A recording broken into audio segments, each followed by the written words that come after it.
O tema que eu irei falar hoje é um tema muito interessante. Ele depende também da vivência da atualidade. Aliás, das suas atualidades. Trata-se do comércio.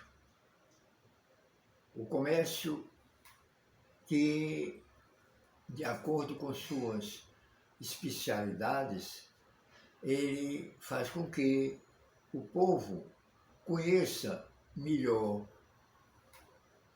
as artérias da cidade para poder procurá-los.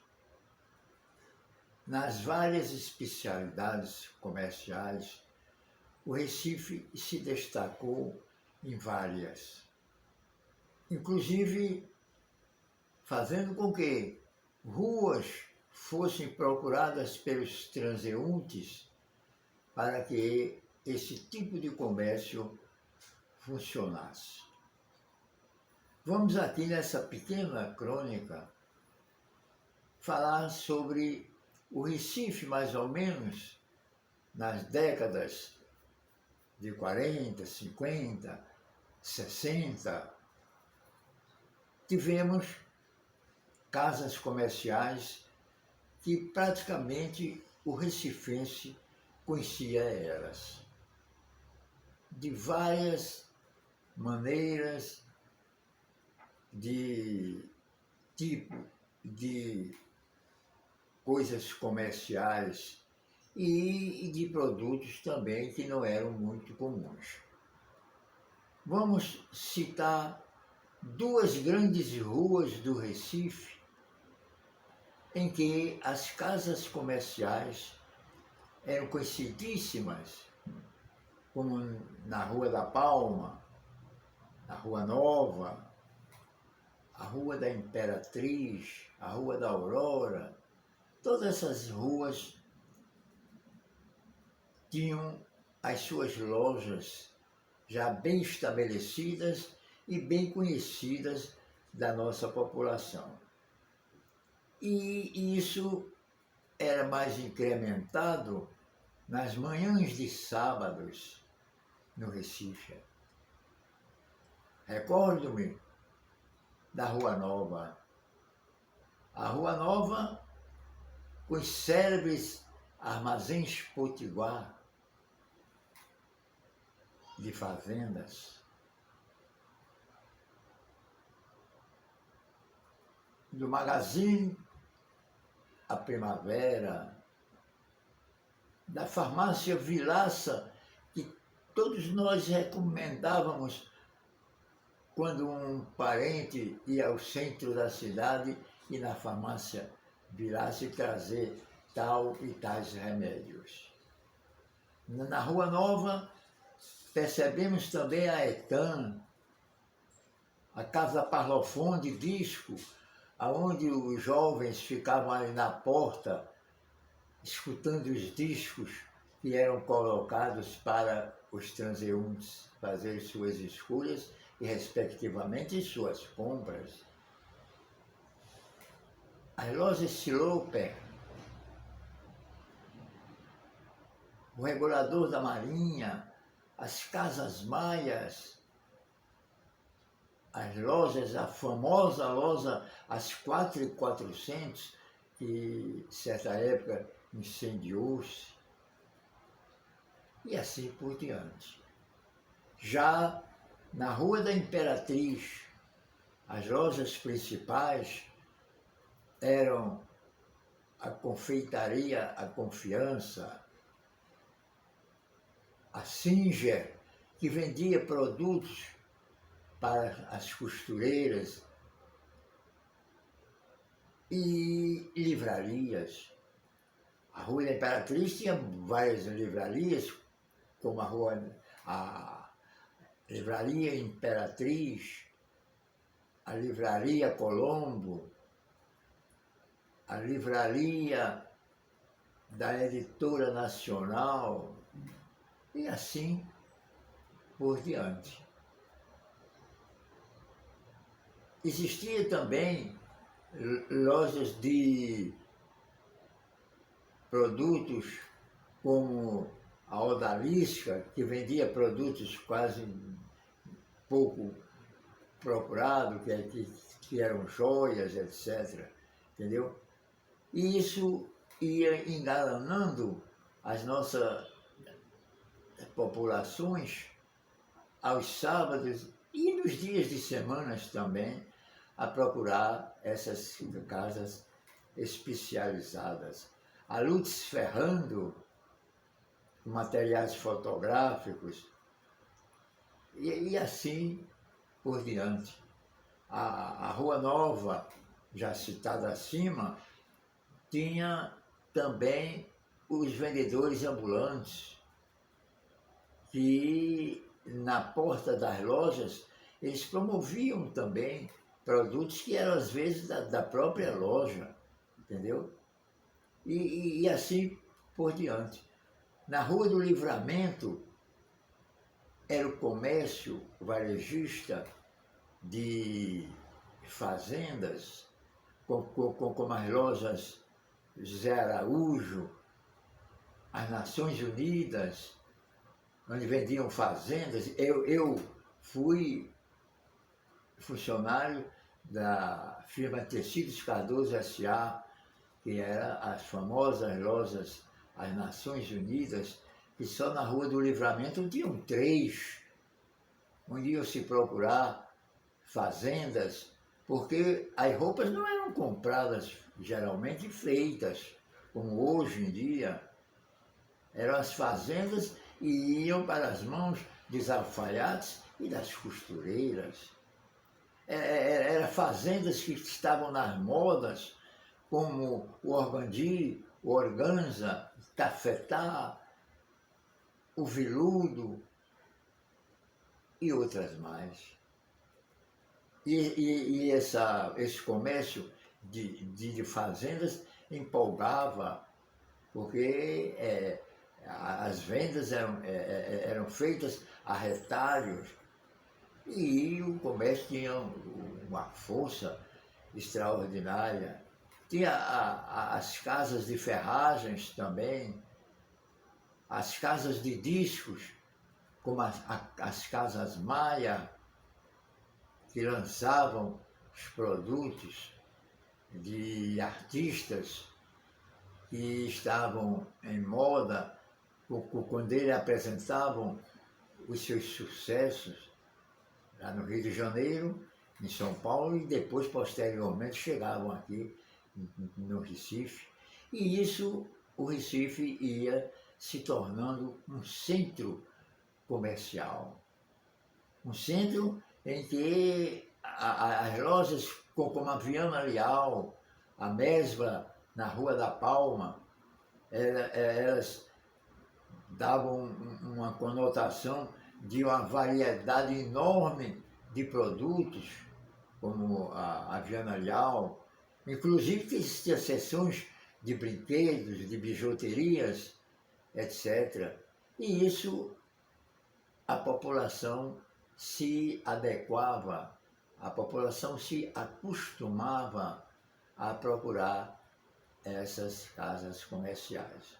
E o Recife, como quase todas as metrópoles brasileiras, não ficava atrás, com suas lojas de brinquedos também, repito eu, era a principal, a mais procurada, principalmente nos natais. Me lembro as lojas Viana Leal, a 4.400, a época que se vendia os famosos velocípedes, que ainda hoje tem crianças que não sabem nem o que é isso, um velocípede. No entanto, era o brinquedo predileto da criançada daquela época, quando chegava a época natalina. As padarias, umas mais luxuosas, outras menos, outras para as classes médias, e assim iam ornando o nosso comércio, né? A padaria japonesa, que depois, por causa da Segunda Guerra Mundial, tornou-se ali na Rua da Imperatriz, a chamada Padaria Imperatriz, a Padaria Confiança, também, que era confeitaria também, e assim por diante. E o Recife teve a sua época em matéria de comércio. Hoje em dia, tem-se até avenidas, como a Avenida Manuel Borba, que é especializada em óticas, tem cerca de quase 20 óticas numa rua só. As famosas lojas de vender óculos, não só receitados por médicos oftalmologistas, mas óticas para modelos de praias, de campos e assim por diante, que ornamentavam a face das moças com armações moderníssimas. Tudo isso fazia parte do comércio da época.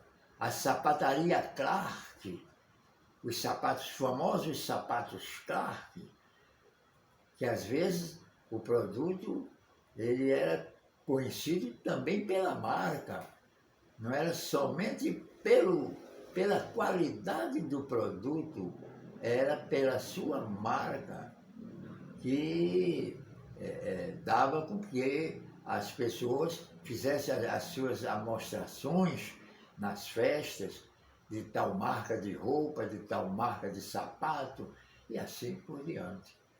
E isso foi o nosso comércio.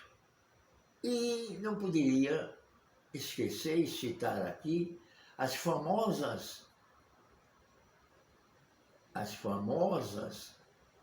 sorveterias, a sorveteria do Guemba, a sorveteria Popular, a sorveteria Nice, na Rua da Imperatriz, e tantas outras. Os bares, como o Bar Savoy, na Avenida Guararapes, era um centro de concentração da boemia daquela época. As rapaziadas iam para ali, para as calçadas, para os calçadões do Savoy e da Sertã, que era ali no edifício Sertã, fazer suas farzinhas e ali, às vezes, nos seus bate-papos com colegas, com amigos, surgiam grandes amizades e até mesmo grandes casamentos posteriormente. Tudo isso era o famoso trotuar das nossas ruas. Os fotógrafos, aqueles fotógrafos de pé de escada, das fotografias instantâneas 3x4, tudo isso era um comércio, e um comércio bem movimentado. Disse eu no princípio dessa crônica, evidenciando os sábados. Sim, eu diria os sábados, porque os sábados havia uma ornamentação humana maior por causa dos colegiais, que largavam mais cedo, e ali iam fazer seus lanches nas lanchonetes, na Ouro Branco e tantas outras. As meninas da escola normal, as meninas da Pinto Júnior, as meninas dos colégios de freiras, os meninos dos colégios de padres, frades, e etc. Era mocidade nas ruas, dando a sua presença, e que presença ilustre, a da nossa juventude. Uma juventude sadia, que ia brincar, ia passar o restinho da manhã fazendo compras que mamãe e papai encomendavam. E tudo isso era o Recife da década de 50 e de 60. Isso já passou-se. Hoje, caminha-se pela Rua da Imperatriz, pela Rua Nova, pela Rua Duque de Caxias, o que é que se vê pela Praça Maceió Pinheiro? São moradores de rua. Será que isso é uma decadência do ambiente urbano do Recife? O que seria isso? O que será hoje o grande centro do Recife, o centro comercial, a rua Riachuelo, com aquelas sorveterias, com aqueles bilhares para a mocidade jogar, e assim por diante. E a estudantada pelas calçadas, com os seus tradicionais namoriscos, engalanando a cidade, também, não somente com lojas, mas também com a sua mocidade, com suas gargalhadas, com seus sorrisos, dando um cunho todo particular de alegria à grande metrópole nordestina.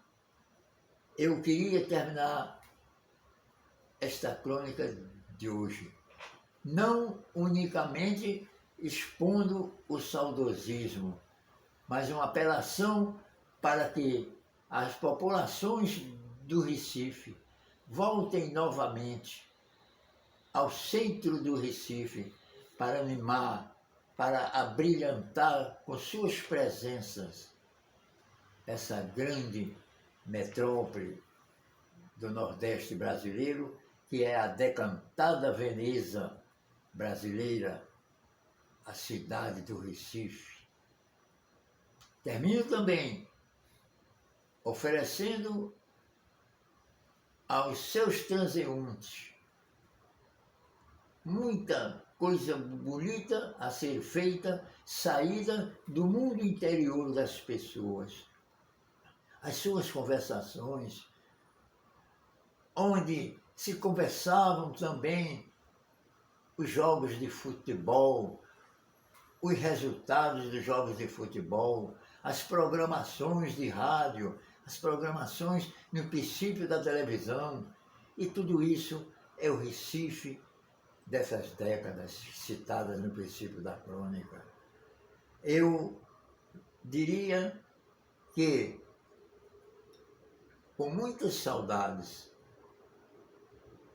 eu estou recordando os tempos áureos do Recife, não digo de antigamente, mas de uns 10 anos passados. Muito obrigado.